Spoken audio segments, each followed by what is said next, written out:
Bonjour mes frères, bonjour mes sœurs dans le Seigneur, partout où vous vous trouvez, en ce 5 août 2021. Le Seigneur Jésus-Christ nous a réveillés ce matin. C'est par sa grâce, c'est par sa puissance. Si tu es debout ce matin, dis merci à Jésus, car c'est grâce à lui que tu es encore en bonne santé et que ton cœur continue de battre. Ce matin, j'ai rendu grâce de ce que le Seigneur continue à faire battre mon cœur. Il continue à faire battre le cœur de mes enfants. Parce que cette nuit, le Seigneur m'a montré quelque chose qui s'est passé dans la chambre là où dorment mes filles.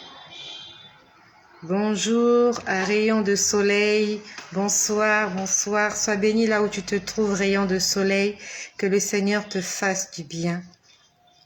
Donc cette nuit, nous sommes aujourd'hui le 5 et je l'ai vu dans la nuit du 5. On va dire, quand je dis la nuit, il était plus de 3 heures du matin. Je pouvais voir mes enfants qui dormaient, ils ont dormi ensemble. Merci, merci bien rayon de soleil, merci, merci. C'est le Seigneur qui me donne cet aspect, voilà. En Jésus-Christ, nous restons jeunes. Nous restons jeunes. La Bible nous dit que Moïse, quand il est mort, il avait 120 ans et qu'il avait encore la force de l'aigle. La Bible nous dit que Caleb et Josué, quand ils sont entrés à Canaan, ils étaient vieux, mais ils étaient encore forts. Notre Dieu est un Dieu du surnaturel. Voilà. Il est le Dieu du surnaturel. À lui soit la gloire, le règne, la puissance. Donc je disais que cette nuit, je vais vous parler de l'Antéchrist, de la fin, de ce que j'ai vu ce jour-là, parce que je ne vous ai pas tout dit. Le Seigneur m'a donné une recommandation, c'est de parler lentement, afin que le peuple de Dieu puisse bien comprendre comment le Seigneur, voilà, comment le Seigneur nous parle. Oui, c'est lui qui nous donne la force. Amen, que le Seigneur soit béni. Donc cette nuit, j'ai mes 2 filles qui étaient en train de dormir. Elles n'ont pas dormi avec moi cette nuit. Elles ont dormi, il y a une chambre là en bas, elles ont dormi en bas. Et le Seigneur me montrait comment dans la nuit, il y avait des entités, des esprits mauvais qui étaient en train de rôder autour de la maison. Et ils ont essayé d'aller là où étaient les enfants. Donc je pouvais voir que du côté de mes voisins, du côté derrière, j'ai vu 2 cochons. C'était des porcs. Et je vous parle des choses spirituelles. Pourquoi j'en parle? C'est pour que nous puissions nous rendre compte de la grâce que nous avons de nous réveiller tous les matins. Non seulement nous, mais aussi nos enfants. Même si l'enfant dort dans ton lit, il y a des mamans qui se sont réveillées le matin, bien que l'enfant était dans son lit, mais l'enfant était mort. Quand nous lisons l'histoire avec Salomon et ces 2 femmes qui étaient en train de se battre pour un enfant, on dit que l'une d'entre elles, le matin, a trouvé son enfant mort. L'enfant n'était pas malade, mais le matin, l'enfant était mort. Ce n'est pas parce que tu dors avec tes enfants qu'ils sont en sécurité. Ce n'est pas parce qu'il y a un vigile, parce qu'il y a un gardien chez toi, parce qu'il y a des chiens, comment on les appelle là, les chiens de race, les chiens gardiens. Non. Si tu es en vie, c'est grâce au Seigneur. Donc je voyais, il y avait 2 cochons qui s'approchaient des enfants. Et de l'autre côté, il y avait encore des entités qui étaient en train de venir. Je pouvais voir comme des chiens ou des loups ou des chacals. Vraiment, je ne sais pas. Vraiment, ils étaient en train de s'approcher de là où étaient les enfants. Et j'étais moi dans ma chambre le Seigneur était en train de me montrer cela. Et Dieu merci, je pouvais voir qu'il y avait quelqu'un qui était au-dessus de la maison. Et au-dessus de la maison, il y avait une grosse marmite chaude, d'eau chaude. Il y avait de l'eau bouillante. Et je voyais une personne en train de prendre de l'eau bouillante et en train de renverser sur ces entités-là.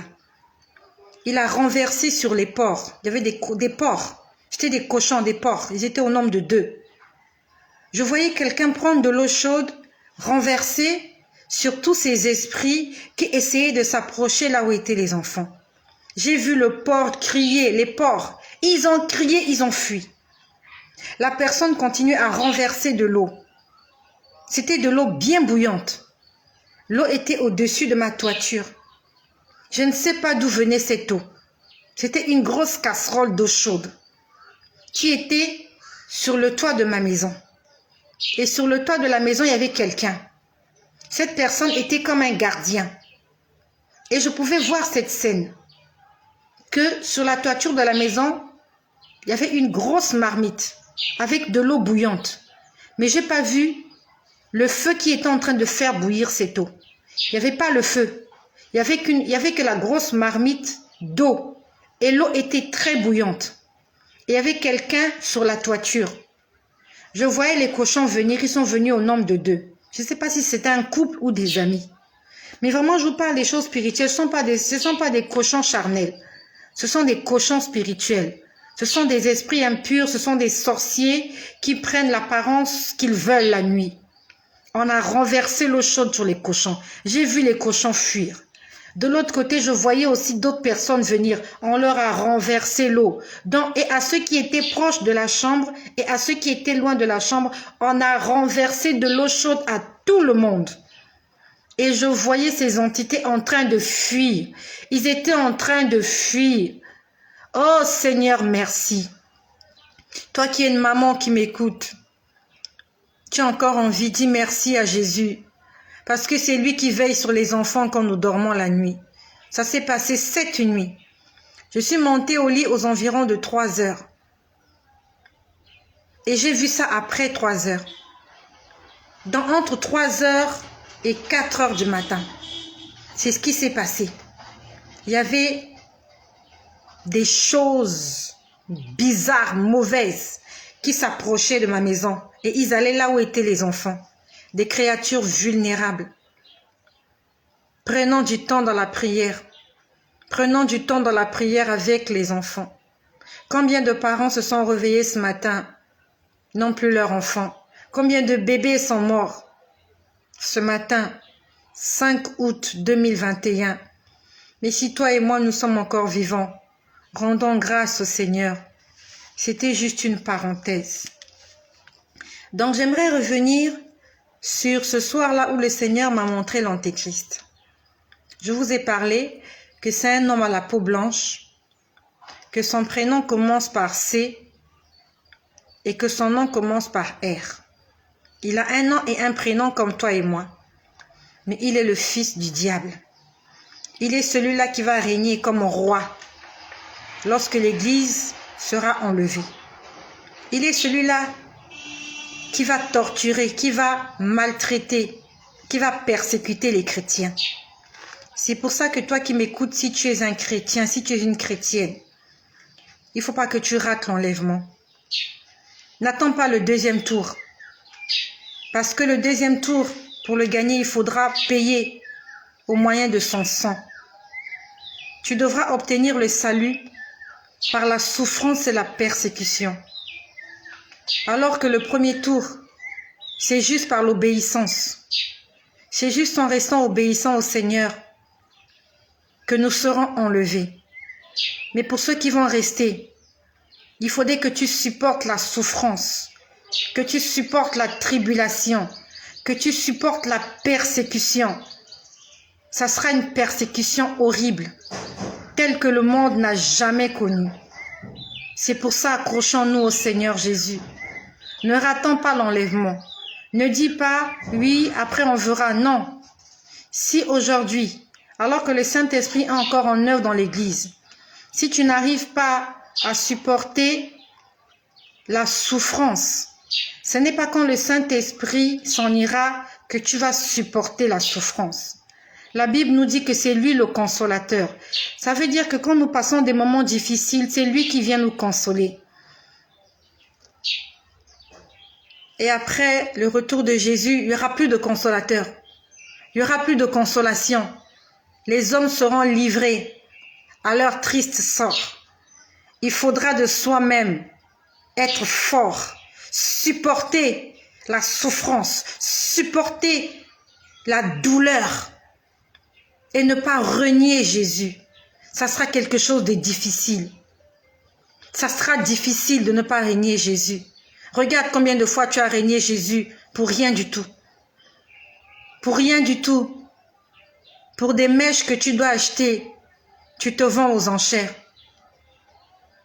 Pour prendre un taxi, tu te vends aux enchères. Pour acheter un téléphone portable, tu livres ton âme au diable. À combien plus forte raison, quand le Seigneur viendra et que le diable prendra le dessus sur ce monde, il sera le maître de l'univers. Pas le maître de l'univers, il sera le maître de la terre. Pas de l'univers, parce que l'univers ne lui appartient pas. C'est ce monde-là qui est sous sa domination. Accroche-toi, accroche-toi à Jésus. N'abandonne pas le Seigneur Jésus.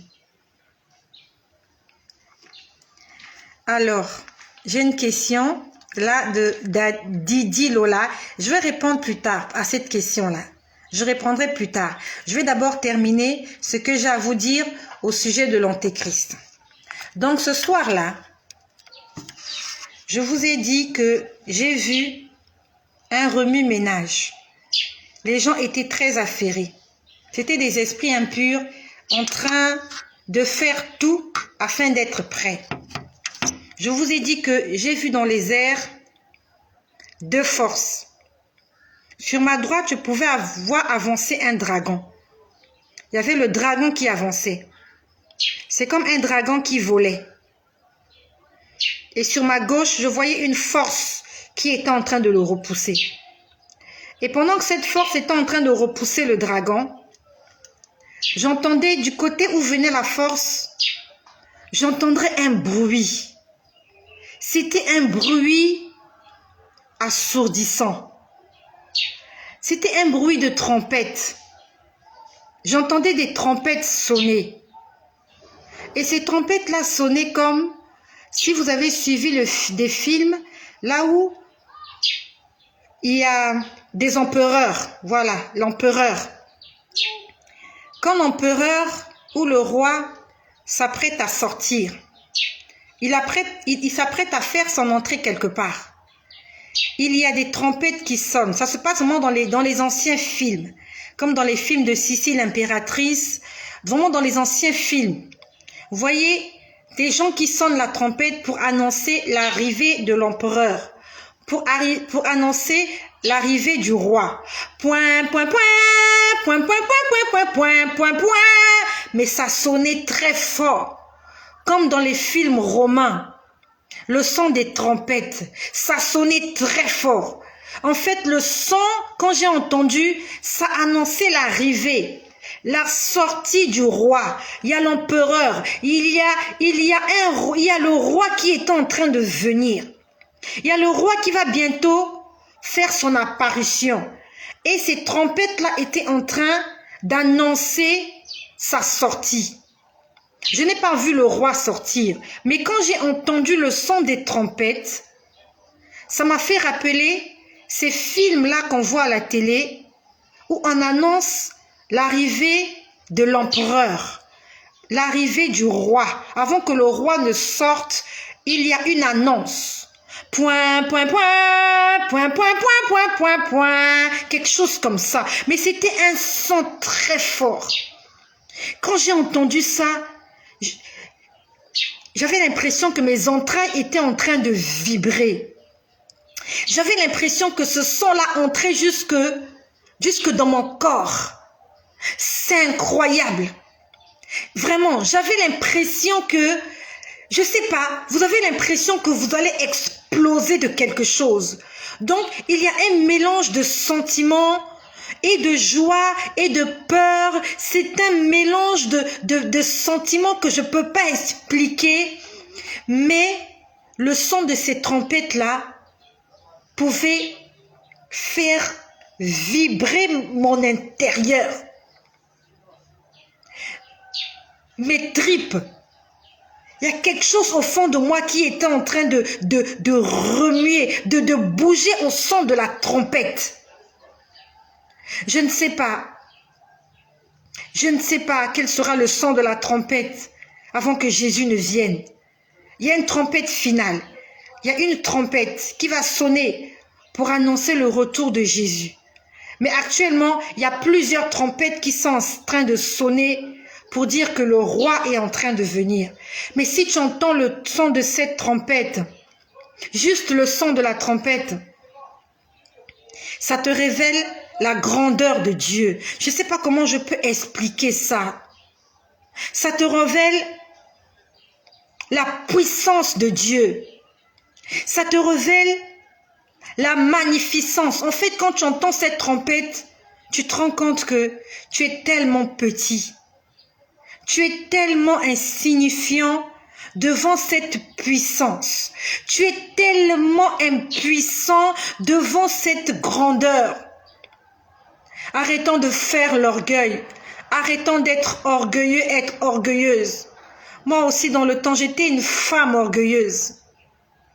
J'étais une personne boucharde. Mais depuis que j'ai vu la grandeur de Dieu, je me suis dit vanité des vanités. Cette personne que je glorifiais n'est que vanité. Tu es une belle femme. Tu es un bel homme. Tu as réussi dans ta vie. Tu as des richesses, tu as des choses. Toutes ces choses ne peuvent pas subsister devant la grandeur de Dieu. Quand tu es en face de Dieu, ton être tout entier tremble. Ton corps a envie de disparaître parce qu'il est tellement impur. Il ne faut pas blaguer avec Dieu. Ne blaguons pas avec Dieu. Jusqu'à présent, nous n'avons pas encore goûté à une goutte de la colère de Dieu. Et c'est mieux que nous puissions nous tenir à l'écart, afin de ne pas goûter à une seule goutte de la coupe de la colère de Dieu. Je peux te dire que si tu entends la voix de Dieu, lorsqu'il est en colère, ta vie va changer. Ma vie a changé parce que j'ai entendu la voix de la colère de Dieu. Je l'ai entendu audiblement. Il ne faut pas blaguer avec Dieu, mon ami. Ne te dis pas que le jour où tu vas comparaître devant le tribunal de Dieu, tu pourras te défendre. Tu ne pourras pas te défendre. Même si on te donne la parole, tu ne pourras pas parler. Dieu est tellement grand que l'être humain ne peut pas parler devant Dieu. Je suis en train de te le dire. Ce n'est pas possible de répondre quand Dieu te pose une question. Ta bouche ne pourra même pas s'ouvrir parce que tu seras en face de ton Créateur. Tu seras en face de celui qui a créé ta bouche et de celui-là qui a le pouvoir de détruire ta bouche.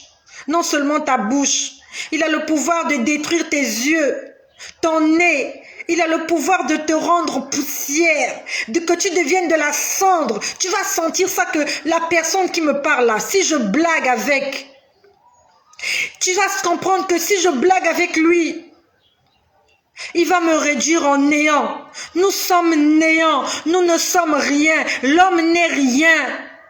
Nous faisons la gueule pour rien. Nous faisons les fiers là sur les réseaux sociaux pour rien. Nous montrons notre beauté, nos richesses, nous montrons tout ce que nous avons pour rien. Pour rien. Le jour où tu vas rencontrer véritablement le Seigneur, tu vas te rendre compte que tout ce que tu avais, c'était de la matière fécale. Tout ce qu'il y a sur cette terre, ce sont des crottes de chiens.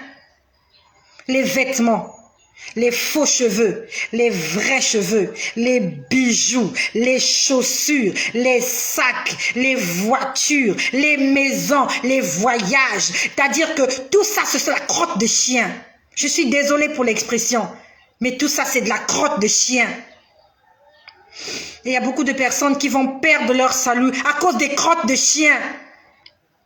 Tu sais ce que c'est que la crotte de chien? C'est quelque chose qui ne sert à rien. La crotte de chien, ça n'a pas de valeur. Et tout ce qu'il y a sur la terre là, tout ce qu'il y a sur cette terre, c'est de la crotte de chien. C'est pour ça que la Bible nous dit, n'aimez pas le monde ni ce qu'il y a dans le monde. car celui qui se fait ami du monde se fait ennemi de Dieu. Parce que ces choses-là nous éloignent de Dieu. Tout à l'heure, j'ai vu sur Phonix, je ne sais pas qui, est en train de raconter sa vie. Elle est célibataire, elle a reçu un cadeau d'un inconnu. Qu'est-ce qu'on en a à foutre? Regardez comment le monde est en train de nous distraire. Je ne sais pas si c'est une star. Elle est célibataire, elle a reçu le cadeau d'un inconnu. Et puis quoi encore? Et puis quoi encore? Elle a reçu un cadeau, elle n'a qu'à l'ouvrir. Pourquoi nous parler de ces choses? Et il y a des gens qui vont cliquer pour aller lire les bêtises, pour aller même faire des commentaires. Toi, tu es célibataire, on ne t'offre rien. Elle est célibataire, on lui a offert quelque chose et toi, ça t'intéresse. Qui est intéressé par toi? Est-ce qu'aujourd'hui, là, en cette année 2021, quelqu'un t'a même fait un cadeau? Arrêtons de nous laisser distraire. Satan est un menteur. Les réseaux sociaux vont nous éloigner de Dieu. Attention aux réseaux sociaux. Attention aux réseaux sociaux. J'entendais le son de la trompette. Mon cœur était en train, il y avait quelque chose qui se passait dans mon cœur là. Il y a quelque chose qui se passait. Je ne sais pas comment l'expliquer. Je ne sais pas comment l'expliquer. C'est comme si on a envie d'expliquer les douleurs de l'enfantement. C'est difficile d'expliquer les douleurs de l'enfantement. Pour celles qui sont des mères qui m'écoutent, c'est difficile d'expliquer la douleur qu'on ressent quand l'enfant est en train de venir. C'est quelque chose qu'on ne peut pas expliquer. On peut l'expérimenter. Quand tu l'as expérimenté, tu comprends ce que c'est. Mais dire à quelqu'un que j'avais mal comme ça, c'est difficile. C'est difficile de vous expliquer ce que mon être était en train de ressentir quand j'entendais le son des trompettes. Des trompettes qui étaient en train de sonner. Ça sonnait tellement fort. Puis je vous ai dit que j'ai vu ces femmes-là en train de faire des gestes. Et il y a l'une d'elles qui était en train de montrer, pour celles qui ont suivi hier, elle montrait, elle disait, donnez-leur l'esprit du monde afin qu'ils nous aiment. Pour ceux qui ont suivi ce que j'ai dit hier, c'était l'esprit du papier hygiénique, l'esprit des papiers de toilette. Il y a même des gens, pour enlever toute la valeur à cette chose-là, appellent ça le papier cul. Excusez-moi l'impression. Les gens qui appellent ça du papier cul. Papier hygiénique, papier toilette. Ils veulent répandre cet esprit-là pour aimer les choses vaines, pour aimer la saleté, pour aimer la vanité.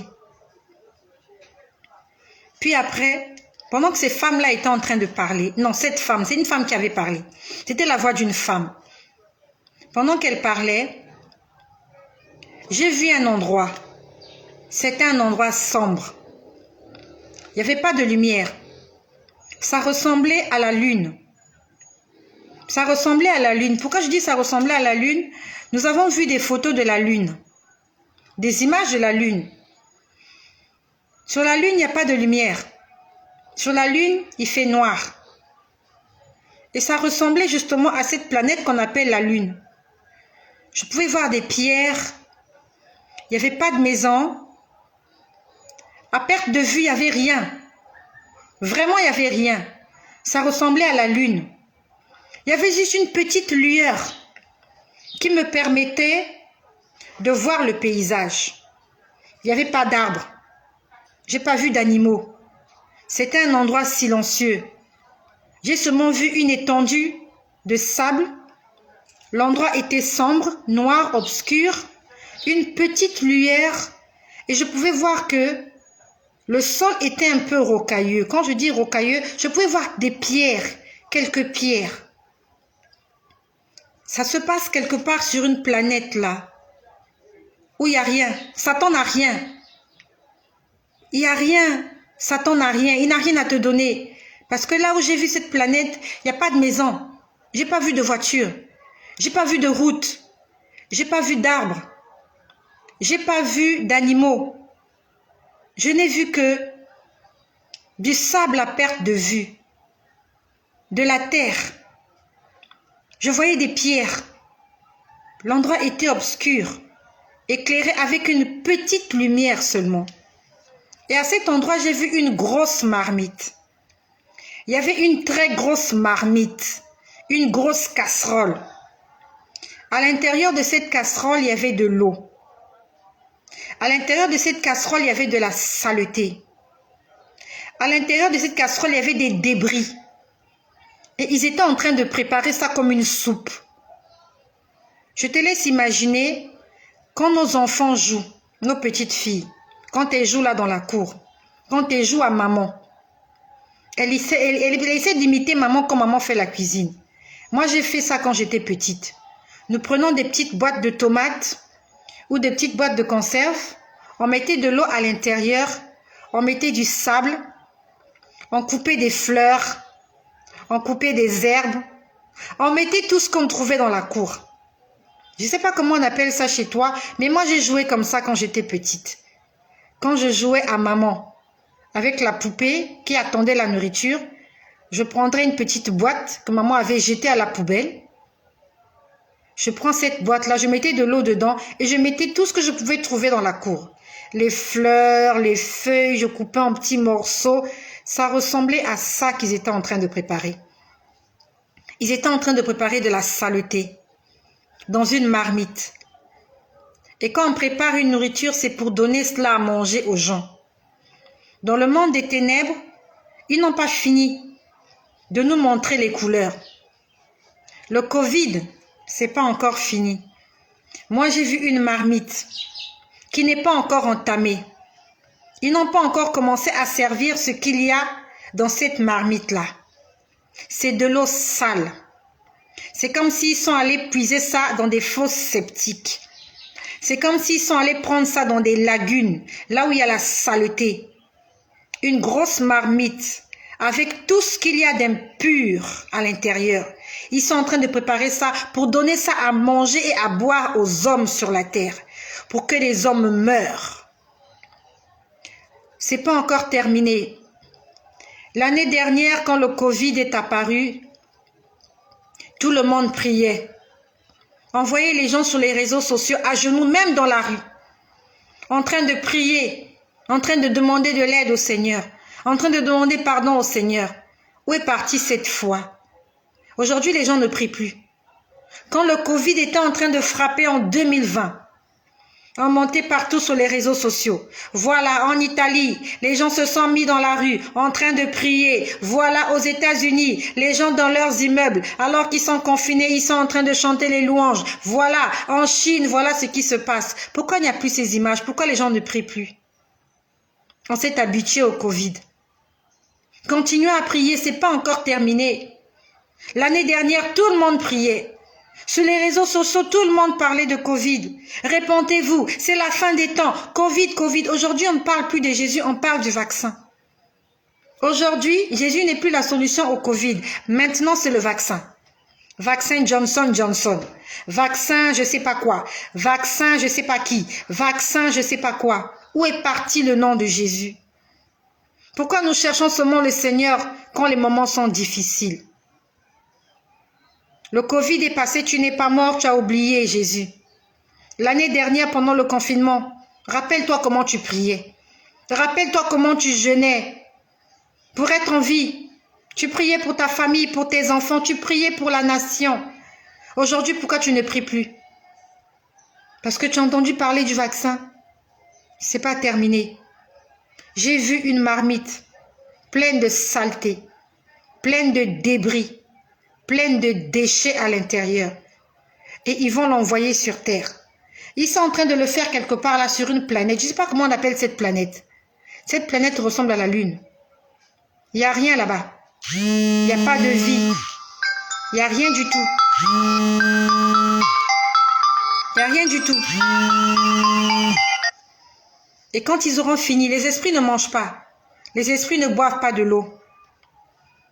Ils vont venir avec sur Terre pour nous faire boire cette saleté, pour que nous puissions tomber malades, pour que nous puissions mourir en masse, pour qu'il y ait la désolation, pour que les gens et les femmes puissent mourir, pour que les familles soient en deuil.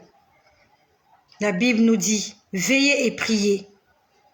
Veillez et priez. sans cesse, car votre adversaire, le diable, rôde. Il rôde, il se promène, il tourne, cherchant qui dévorer. Il est à la recherche des gens qu'il va dévorer. Mais il ne touchera pas aux élus. Si tu es un élu de Dieu, le Seigneur m'a dit que le diable ne touchera pas aux élus, à ceux-là qui ont la promesse et qui s'accrochent à la promesse. Le diable, l'ennemi, la maladie, le Covid ne pourront pas te tuer. Marchons dans la vérité. Le Covid, c'est pas la fin. Ce soir-là, le Seigneur m'a montré une marmite dans le monde des ténèbres. Elle est déjà prête. Ils ont fini de la préparer. Ils vont bientôt la déverser sur la terre. Pour ceux qui me suivent régulièrement, je vous ai dit comment je voyais qu'il y avait des esprits impurs dans les airs qui étaient en train de faire tomber des choses sur la terre. C'était comme des ballons. C'était comme des ballons. Ils étaient des groupes de 3. 1, 2, 3. C'est comme si on mettait 3 ballons ensemble. Ils jetaient ça sur la terre. Et quand ça tombait sur des gens. Et ces gens-là mouraient. Je voyais là, dans les ciels, des esprits impurs, des entités diaboliques, démoniaques, en train de jeter des choses sur la terre. Et ces choses-là tombaient sur des gens. Et les gens mouraient. Et les seuls qui étaient épargnés, c'étaient les enfants de Dieu qui vivent dans la vérité. Le Seigneur nous donne toutes ces révélations, pas pour que nous puissions nous enorgueillir. C'est pour affermir notre foi. C'est pour booster notre façon de prier. C'est pour nous accrocher à lui. La Bible nous dit, avec Dieu nous ferons des exploits.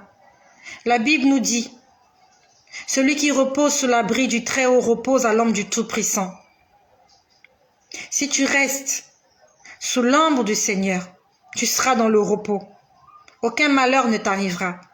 Aucun fléau ne touchera ta vie, car il ordonnera à ses anges de te garder, de peur que ton pied ne heurte contre une pierre. Nous marcherons sur le lion et sur la spique. Nous foulerons le lionceau et le dragon. Voici les promesses que le Seigneur est en train de faire à ses enfants, à ceux-là qui marchent dans la vérité, dans l'obéissance, dans l'intégrité. Nous avons un choix à faire. Le Seigneur est en train de nous avertir. Le Covid, c'est pas la fin. Ils n'ont pas encore joué leur dernière carte. Ils sont en train de préparer autre chose. Mais seuls ceux-là qui croient en Jésus et qui sont accrochés à sa parole vivront. Ne garde pas ce message pour toi-même. Je t'en supplie, ne le garde pas pour toi-même. Si toi, tu as connu cette chaîne, c'est peut-être parce que quelqu'un a partagé ça sur les réseaux sociaux. Au départ, tu ne me connaissais pas. C'est parce que quelqu'un a partagé que toi, aujourd'hui, tu peux entendre ces choses. Partage aussi à quelqu'un, afin qu'il puisse se préparer. La Bible nous dit dans Matthieu 28, 19, « Allez et faire de toutes les nations des disciples. » Un disciple, c'est celui-là qui se soumet à la discipline du Christ. Et la discipline du Christ, c'est que nous puissions marcher dans la vérité, dans l'obéissance et dans l'intégrité. Soyez bénis chez vous. Soyez richement bénis. Préparons-nous, car notre Seigneur Jésus-Christ revient bientôt.